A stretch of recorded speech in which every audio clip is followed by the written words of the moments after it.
Check ಮೈ check. ಎಲ್ರಿಗೂ ನಮಸ್ಕಾರ, ವ್ಲಾಗ್ಗೆ ಸ್ವಾಗತ. ಟುಡೇ ಎಲ್ಲಪ್ಪ ಹೋಗ್ತಾ ಇರೋದು ಅಂದರೆ ಒಂದಿಷ್ಟು ಪ್ಲಾನ್ಗಳಿದೆ. ಆ್ಯಕ್ಚುಲಿ ಲಾಸ್ಟ್ ಟೈಮು ನಾನು ಅದೇ ಮಂಗಳೂರಿಗೆ ಹೋಗಿ ಬಂದಮೇಲೆ ಇವಾಗ ಫ್ರೆಂಡ್ ಜೊತೆ ಟ್ರಾವೆಲ್ ಮಾಡ್ತಾ ಇದ್ದೀನಿ. ಯಾರಪ್ಪ ಅವನು ಅಂದರೆ college friend PU one of the limited edition ಅನ್ಬೋದು. ಆದರೆ ನಮಗೆ ಲಿಮಿಟೆಡ್ ಫ್ರೆಂಡ್ಸ್ಗಳೇ ಕಮ್ಮಿ ಇರೋದು, ತುಂಬ ಕಮ್ಮಿ, ಒಂದು ಬೆರಳೆಣಿಕೆ ಅಷ್ಟೇ ನಾನು ಇಟ್ಟಿರೋದು. ಅದರಲ್ಲಿ ಇವನು ಒಬ್ಬ. ಇವನ ಜೊತೆ ಸೇರಿದ್ಮೇಲೆ ನಾನು ಸ್ವಲ್ಪ PU ರಿಸಲ್ಟ್ ಬ್ಯಾನರಲ್ಲಿ ಬರೋಂಗಾಗಿದ್ದು. ಅದಕ್ಕೆ ಮುಂಚೆ ನಾನು ತುಂಬ ನನ್ನ ಮಗ 10th ಮುಗಿಸ್ಕೊಂಡು ಹೋದ್ಮೇಲೆ ಇಂಗ್ಲೀಷ್ ಗೊತ್ತಿರಲಿಲ್ಲ. ಏನಾರು ಒಂದು ಹೆಡ್ಡಿಂಗ್ ಓದ್ಕೊಂಡ್ರೆ ಅದಕ್ಕೆ ಏನು ಕತೆ ಬರೆಯೋದು ಅಂತ ಗೊತ್ತಿರಲಿಲ್ಲ ನಮಗೆ. ದ್ರೋಣಾಚಾರ್ಯರು ಅಂತಾರಲ್ಲ, ಹಂಗೆ ಇವನು. ಕಾಲೇಜ್ಗೆ ಹೋದ್ಮೇಲೆ ಇವನು ಪರಿಚಯ ಆದಮೇಲೆ ಇವನ ಜೊತೆ ಸೇರಿದ್ಮೇಲೆ ಇವನು ಸ್ವಲ್ಪ ಸ್ಕಿಲ್ಸ್ನ ದಾರೆ ಹೇಳಿದೆ ನನಗೆ. ಹೆಂಗೆ ಬರೆಯೋದು, ಏನು ಓದೋದು, ಹೆಂಗೆ ನೆನಪಿಕ್ಕೊಳ್ಳೋದು ಹೆಂಗೆ. ಆಗ್ತಾರೆ ನಾನು ಕನ್ನಡ ಮೀಡಿಯಮ್ ತಾನೇ ಹೋಗಿದ್ದು. ಏಕ್ದಮ್ ಫಸ್ಟ್ PUC ಸೆಕೆಂಡ್ PUC ಹೋಗಿದ ತಕ್ಷಣ ಇಂಗ್ಲೀಷ್ ಫುಲ್ಲು ಏನಂದರೆ ಏನು ಗೊತ್ತಾಗಿರಲಿಲ್ಲ. ಸೊ ಹಾಗಾಗಿ ಇವನು ಚೆನ್ನಾಗಿ ಸ್ವಲ್ಪ ಸುಮಾರಾಗದೆ ಚೆನ್ನಾಗೇ ಓದೋನು. ನನಗೆ ಅಷ್ಟು ಏನು ಗೊತ್ತಲ್ಲ. ನಾವು ಕನ್ನಡ ಮೀಡಿಯಮವ್ರು ಓದೋದು 2-3 ಅಕ್ಷರ ಅಷ್ಟು ಬಿಟ್ಟರೆ ಇನ್ಯಾವುದು ಓದಲ್ಲ ಇಂಗ್ಲೀಷಲ್ಲಿ. ನಾವು ಅದನ್ನೇ ಓದ್ತಾ ಇದ್ದಿದ್ದು. ಇವಾಗ ಅವನ ಜೊತೆ ಆ ದೊಡ್ಡವರು ಅಷ್ಟಿಲ್ಲದೆ ಹೇಳಲ್ಲ. ಒಳ್ಳೆ ಸಂಘ ಮಾಡಿದ್ರೆ ಭವಿಷ್ಯ ಒಳ್ಳೆಯದಾಗಿರುತ್ತೆ, ಕೆಟ್ಟವ್ರ ಸಂಘ ಮಾಡಿದ್ರೆ ಕೆಟ್ಟವ್ರದ್ದು ಏನು ಅವ್ರಿಗೆ ಪ್ಯಾಟ್ರನ್ ಇರುತ್ತೋ ಆ ಪ್ಯಾಟ್ರನ್ ಜೊತೆ ನಾವು ಅಡ್ಜಸ್ಟ್ ಆಗ್ಬಿಡ್ತೀವಿ. ಎಕ್ಸಾಂಪಲ್ ನಾನೇ. ಆದರೆ 10th ಇದ್ದವರು ಏನು ಕೆಟ್ಟವ್ರು ಅಂತಲ್ಲ, ಆವಾಗ ಏಜು ನಮಗೆ ಓದು ಇಂಪಾರ್ಟೆಂಟು ಅಂತ ಅಷ್ಟೊಂದು ಅನಿಸಿರಲಿಲ್ಲ. ಏನೋ ಒಂದು ಕ್ಲಾಸಲ್ಲಿ ಅದು ಇದು ಅಂತ ಇದಾದರೆ ನಾವು ಹೆದರ್ಕೊಂಡು ರಜಾ ಹಾಕೊಂಡು ಬಂಕ್ ಕೊಡ್ಬಿಡ್ತಾಯಿದ್ದೋ. ಸೊ ಹಾಗಾಗಿ ಅಲ್ಲಿ ತುಂಬ ಅಧ್ವಾನ ಹೋಗಿದೆ ನಾನು. ಜಾಸ್ತಿ ಬಂಕ್ ಹೊಡೆಯೋದು, ಓದೋದು ಅಷ್ಟು ಕಷ್ಟ ಇದ್ದಿದ್ದು. ನಮ್ಮ ದ್ರೋಣಾಚಾರ್ಯನ ಜೊತೆ ಸೇರೋದ ಮೇಲೆ ನಾನು ಸ್ವಲ್ಪ PUC ಸ್ವಲ್ಪ ಸ್ಟ್ರಗಲ್ಲು.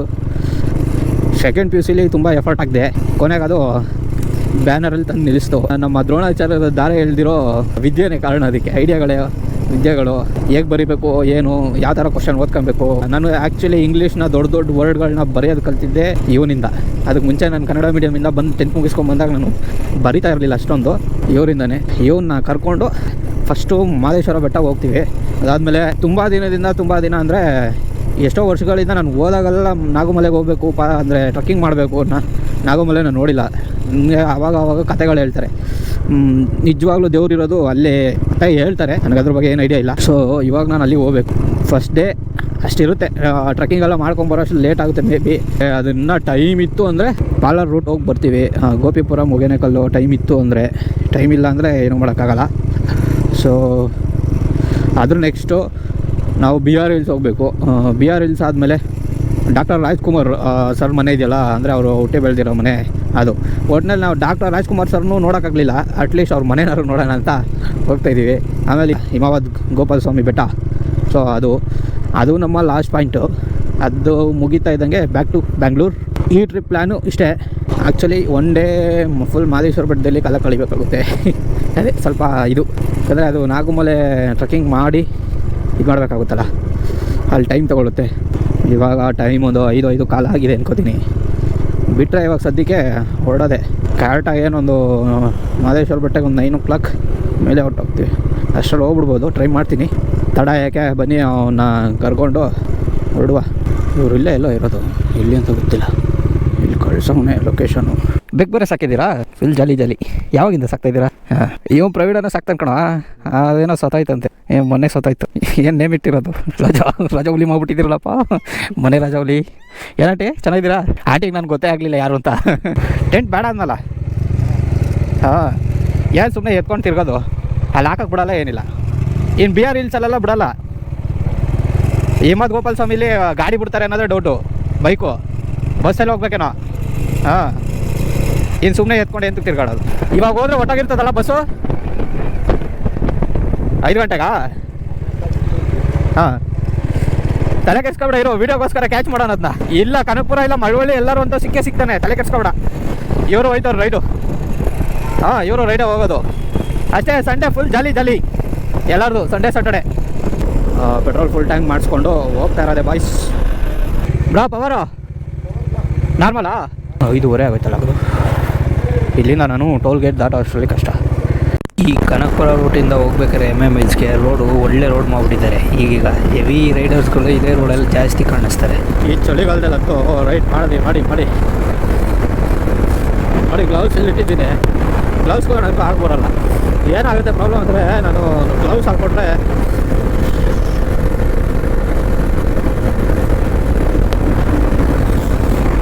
ನಿಮಗೆ ಸ್ಪರ್ಶತೆ ಅನ್ನೋ ದೊಡ್ಡೋಗುತ್ತೆ. ಅಂದರೆ ಈ ಟಚ್ಚಿಂಗೇ ಇರಲ್ಲ, ಏನು ಸೆನ್ಸರ್ ವರ್ಕ್ ಆಗೋಲ್ಲ. ಇದು ಪ್ರಾಕ್ಟೀಸ್ ಇರೋರಿಗೆ ಮಾತ್ರ ಗ್ಲೌಸ್ ಹಾಕೊಂಡ್ರೆ ಸರಿ ಇರುತ್ತೆ.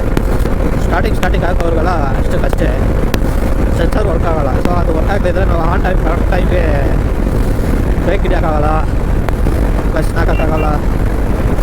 ಸೊ ಅದೆಲ್ಲ ಇಶ್ಯೂ ಆಗುತ್ತೆ. ನಾವಿವಾಗ 700 ಬಿಟ್ಟು ಅಲ್ಲಿಗೆ ಸೈಡ್ ಹೋಗ್ತಾ ಇದ್ದೀವಿ. ಟೈಮ್ ಬಂದು 6:45 ಆಯಿತು. ಇವಾಗ ನಮ್ಮ ಟಾರ್ಗೆಟ್ ಏನಂದರೆ MM ಹಿಲ್ಸ್ದು ಒಂದು ಬಸ್ ಬರುತ್ತೆ ಈ ರೋಡಲ್ಲಿ, ಕನಕಪುರ ರೋಡು, ಕನಕಪುರ ಟು ಬ್ಯಾಂಗ್ಳೂರು. ಆ ರೋಡಾಗ ಒಂದು ಬಸ್ ಇದೆ, ಅದನ್ನು ಕ್ಯಾಚ್ ಮಾಡಬೇಕು ನಮ್ಮ ಹುಡುಗಗೋಸ್ಕರ ವಿಡಿಯೋ ಮಾಡೋಕ್ಕೆ. ಅವನ ಐಡಿನ ನಾನು ವಿಡಿಯೋದಲ್ಲಿ ಹಾಕ್ತೀನಿ. ಅವನ ಐಡಿಲಿ ಮಾದೇಶ್ವರ ಅದು ಬಸ್ ಇದೆಯಲ್ಲ, ಆ ಬಸ್ಸು ಪ್ಲಸ್ ಟೆಂಪಲ್ಲು ದೇವ್ರ ವಿಡಿಯೋಗಳನ್ನ ಪೋಸ್ಟ್ ಮಾಡ್ತಾ ಇರ್ತೇನೆ. ಏನಾದ್ರು ಇಷ್ಟ ಆಯಿತು ಅಂದರೆ ಫಾಲೋ ಮಾಡ್ಕೊಂಡು ಸಪೋರ್ಟ್ ಮಾಡಿ.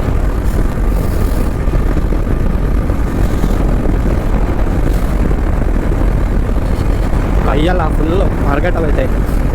ಬಿಸಿಲಿದ್ರೆ ತಂಪಿರಬೇಕು ಅನಿಸುತ್ತೆ, ತಂಪಿದ್ರೆ ಬಿಸಿಲಿರಬೇಕು. ಯಾವ್ದೈತಿ ಈಗ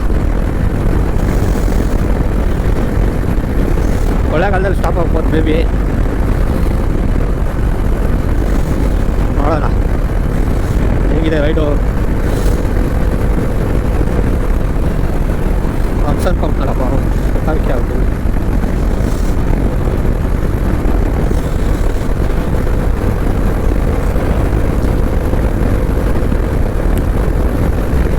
ಇನ್ನೂ ತುಂಬ ಅಂದರೆ ಬೆರಳೆಣಿಕೆಯಲ್ಲಿ ಫ್ರೆಂಡ್ಸ್ಗಳಿದ್ದಾರೆ.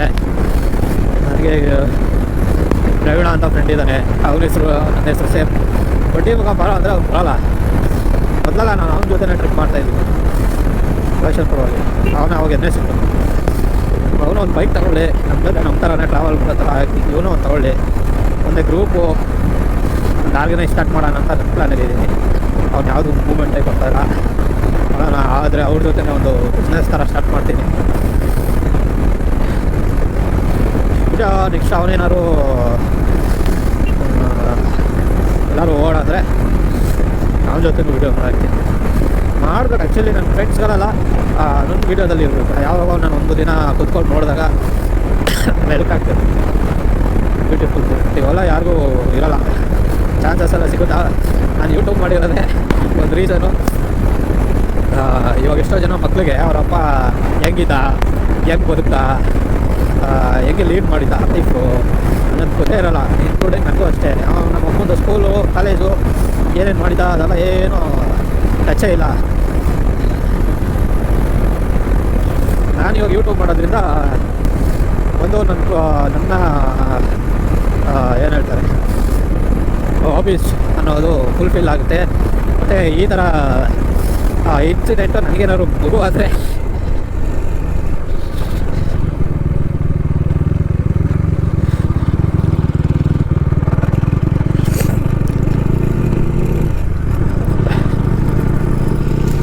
ನೋಡಿ ಇವಾಗ ಏನು ಸೈಡಲ್ಲಿ ನಿಂತ್ಕೊಂಡಿದ್ದಾರೋ ಒಂದಾನೊಂದು ಟೈಮಲ್ಲಿ ನಾನು ಇವತ್ತು ಕನ್ಸ್ಕೊಂಡಿದ್ದೆ. ಇವತ್ತು ಅದೇ ಪೊಸಿಷನಲ್ಲಿ ನಾನಿದ್ದೀನಿ. ನೀವು ಅಷ್ಟೇ ಕನ್ಸ್ಕೊಂಡ್ರೆ ಏನು ಬೇಕಾದ್ರೂ ಮಾಡ್ಬೋದು. ಮಾಡಿ ವಯಸ್ಸಿದ್ದಾಗ ಎಂಜಾಯ್ ಮಾಡಿಬಿಡ್ಬೇಕು. ಇವರು ನೋಡಿ ನಾನು ಅನ್ಕೊತಾ ಇದ್ದೆ ಅವಾಗ ನಾನು ಪ್ಯಾಷನ್ ಫುಲ್ ಓಡಾಡ್ಬೇಕಾದ್ರೆ ನಾನು ಇವ್ರ ಥರ ಇರಬೇಕು, ಇವ್ರ ಥರ ಆಗಬೇಕು, ಒಂದು ಒಳ್ಳೆ ಬೈಕ್ ಇರಬೇಕು, ಯಾವಾಗೂ ಟ್ರಾವೆಲ್ ಮಾಡ್ತಾ ಇರಬೇಕು ಅಂತ. ಯಾವಾಗೂ ನನ್ನ ಕೈಲಾಗದೇ ಆದರೂ ವೀಕೆಂಡ್ಸಲ್ಲಿ ಮಾತ್ರ ನಾನು ಓಡಾಡೋ ಥರ ಆಗಿದೆ.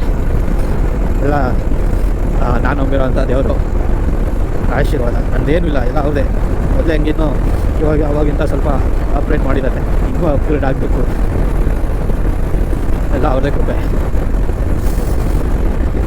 ನೀವು ಕನಸು ಕಾಣಿ ಬರೀ ಕನಸು ಕಾಣ್ಕೊಂಡೆ ಕೂತ್ಕೊಂಡ್ರೆ ಆಗಲ್ಲ, ಅದು ನನಸು ಮಾಡ್ಕೋಬೇಕು. ನನಗೆ ಮೊದಲೇ ಟ್ರಾವೆಲ್ ಮಾಡೋದು ಇಷ್ಟ. ಉತ್ತತ್ತಿ ರೂಟ್ ಕೈಯೆಲ್ಲ ಮಾರ್ಕೆಟ್ ಆಗೈತೆ. ಯಾವಾಗ ಆಶ್ಚರ್ಯ ಅಂದರೆ ಇದು ನೋಡಿ, ಇವಾಗ ನೋಡೋದ್ರಲ್ಲ ಇದು ಹಲಗೂರು. 700ರಿಂದ ಬರೀ 3 ನಿಮಿಷ ನನಗೆ ಬೇಕಾಗೋದು ಟೈಮು. 48ಕ್ಕೆ ನಾನು 700 ಬಿಟ್ಟಿದ್ದು. ನಾನು ಟೈಮ್ ಲೆಕ್ಕ ಹಾಕ್ಕೊಂಡಿದ್ದೀನಿ. 54ಕ್ಕೆ ಹಲಗೂರಿಗೆ ಬಂದ್ಬಿಟ್ಟಿದ್ದೀನಿ. 6 ನಿಮಿಷ ಅಷ್ಟೇ. ಎಷ್ಟೊಂದು ನನ್ನ ಪ್ರಕಾರ ಒಂದು 10-15 ಕಿಲೋಮೀಟ್ರ್ ಇರಬೇಕು ಅನ್ಕೋತೀನಿ. 6 ನಿಮಿಷ. ಲಾಸ್ಟ್ ಟೈಮ್ ನಾವು ಮುತ್ತತ್ತಿಂದ ಬೆಂಗಳೂರಿಗೆ ಹೋದಾಗೂ ಎಷ್ಟೊಂದು 1:10 ಕಾಲ ಆಟೋ ಇದೆ. ರೋಡ್ ಚೆನ್ನಾಗಿರ್ಬೇಕು. ಮತ್ತು ಈ ರೋಡ್ ಹೆಂಗಿತ್ತು ಅಂದರೆ ಅದು ನನ್ನ ಫ್ಯಾಷನ್ ಫುಲ್ಲು ಬ್ಯಾಟ್ರಿ ಹಾಕೊಂಡ್ಬರ್ತಾಯಿದೆ. ಅದರಲ್ಲಿ ಬೇರೆ ಲೈಟ್ ಇಲ್ಲ, ಯಾವ ಹೊಡೆದ್ರೆ ಮರ ಕುಡಿತದೆ. ರೋಡ್ ಬೇರೆ ಸರಿ ಇಲ್ಲ, ಎಲ್ಲ ಗುಡ್ಡಿಗಳಿತ್ತು ಈಗ ಒಂದು 3-4 ವರ್ಷದ ಹಿಂದೆ. ಇವಾಗ ಒಳ್ಳೆ ಹೈವೇ ಮಾಡೋದೆ, ಅದಕ್ಕೆ ಬೈಕ್ ಹಚ್ಕೊಳ್ಳಲ್ಲ ಈ ರೋಡಲ್ಲಿ ಕಾಣಿಸ್ತಾ ಇರೋದು. ಇಲ್ಲಾಂದರೆ ಈ ರೋಡ್ ಬರ್ತಾ ಇದ್ದಿಲ್ಲ. ಇಲ್ಲಿಂದ ಕರೆಕ್ಟಾಗಿ ಒಂದು 20-25 ಕಿಲೋಮೀಟ್ರು ಇಲ್ಲ 30 ಕಿಲೋಮೀಟ್ರ್ ಇರಬೇಕು. ಟೈಮ್ ನೋಡ್ಕೊಳ್ಳಿ 6:56 ಮಳವಳ್ಳಿಗೆ ಎಷ್ಟು ಬೇಗ ಹೋಗ್ಬೋದು ಅಂತ ತೋರಿಸ್ತೀನಿ.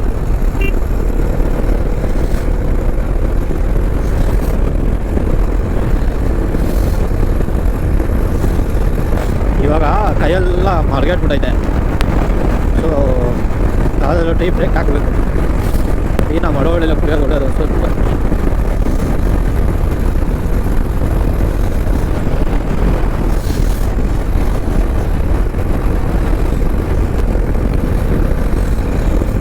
ಸೂರ್ಯ ಉದಯಿಸ ಊಟ ತಕ್ಕೋಬೇಕಾಯ್ತು.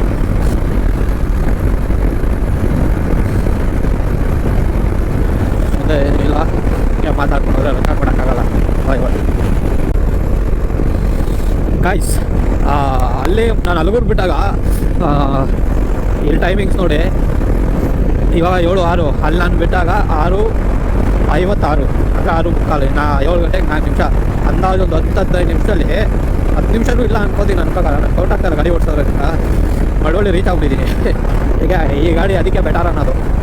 ಈ ಗಾಡಿನೆಲ್ಲ ಇದು ರೋಡ್ ಕಿಂಗ್ ಇದು ಡಾಮಿನರು. ನಾನು ಹಿಂಗೆ ಹೋಗ್ಬೇಕಾಯ್ತು. ರೋಲ್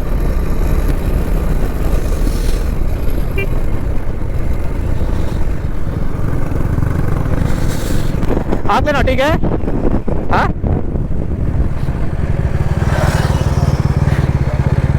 ಹೇಳಿ, ಹೇಳೋ ಗುಟ್ಟಿ.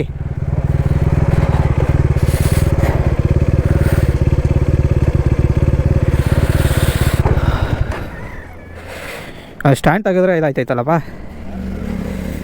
ಸ್ಟ್ಯಾಂಡ್ ತೆಗೆದ್ರೆ ಆಫ್ ಆಗ್ತೈತೆ ಗಾಡಿ.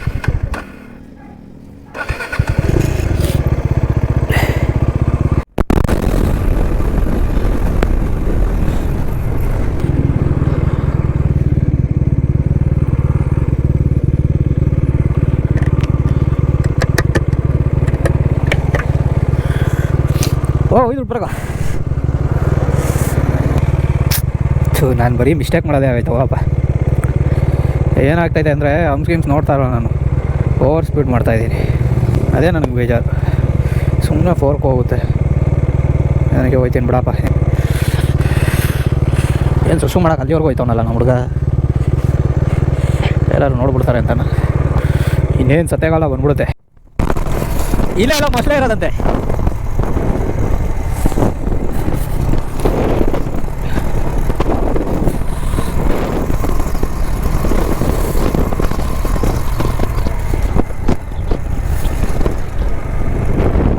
ಏನು ನೀರೇ ಇಲ್ಲ.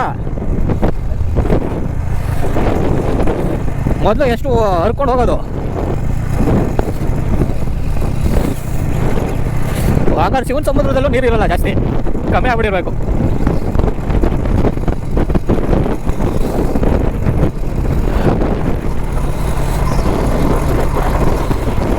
ನಿಲ್ಸ ಫೋಟೋ ತಗೊಳ್ಳೋಣ. ಇಲ್ಲಿ ಹಾಕ್ತೀನಿ ಬಾ ಸರಿಗೆ.